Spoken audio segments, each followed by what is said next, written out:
The boy in his dream-a-thon was 15. Living in a small town in Texas, his father worked long hours as a mechanic, and his mother took shifts at a diner.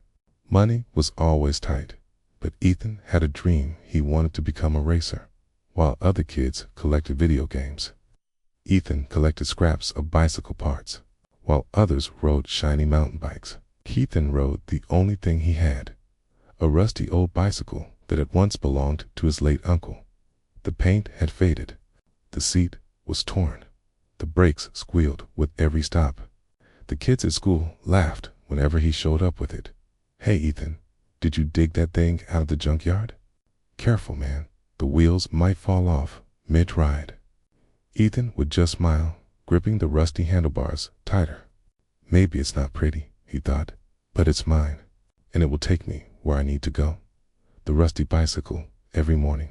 Before the sun came up, Ethan pedaled down empty streets. The chain rattled, the tires wobbled, but his determination never shook when he rode. He wasn't just a poor boy on a rusty bicycle. He was a racer, flying down invisible tracks, chasing a finish line only he could see. His father noticed his dedication.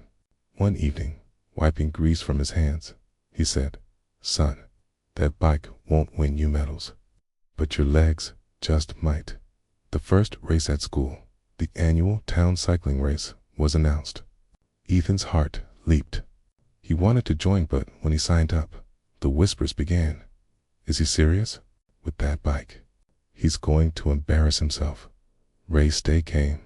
Dozens of kids lined up with their sleek, brand new bicycle, shiny gears, thick tires, perfect chains, and then there was Ethan, standing proudly with his rusty two-wheeler, patched with tape and spare bolts. His father helped him tighten. The whistle blew. The other riders surged ahead.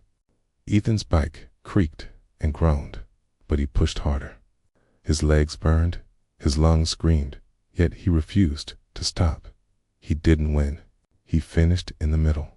But when he crossed the finish line, sweaty and smiling, the crowd clapped. Even those who laughed earlier couldn't believe it. Coach Miller, who trained the school's cycling team, patted his shoulder. "You've got heart, Ethan, and sometimes heart matters more than speed." The setback weeks later, while training, Ethan's bike finally gave out. The chain snapped, the frame bent, and he tumbled hard onto the gravel. His knees bled, his palms burned. He sat by the broken bicycle, tears stinging his eyes. Maybe they were right. Maybe dreams like mine aren't meant for kids like me. That night, he told his father he was thinking of quitting. His father looked at him silently, then placed his rough hand on Ethan's shoulder. "Son," he said softly, "it's not the bike that wins the race. It's the rider. If you've got the fire, even the rustest wheels can carry you to victory." Rising again inspired, Ethan refused to give up. He spent nights in his father's garage, tinkering with a broken frame. He scavenged spare parts from junkyards, fixed the bent wheels, tightened loose screws, and patched the seat. It wasn't perfect. It wasn't shiny, but it was stronger, and so was he. Every dawn, Ethan trained harder than before. Rain, wind, scorching sun, nothing stopped him. The big race months later. The state-level junior cycling championship arrived. Thousands of spectators gathered, the best riders in the region, with gleaming helmets and polished bikes, lined up at the start, and among them was Ethan's bike, still rusty, his clothes plain, his heart pounding with determination. The announcer's voice echoed through the stadium. "Riders, take your marks." The whistle blew.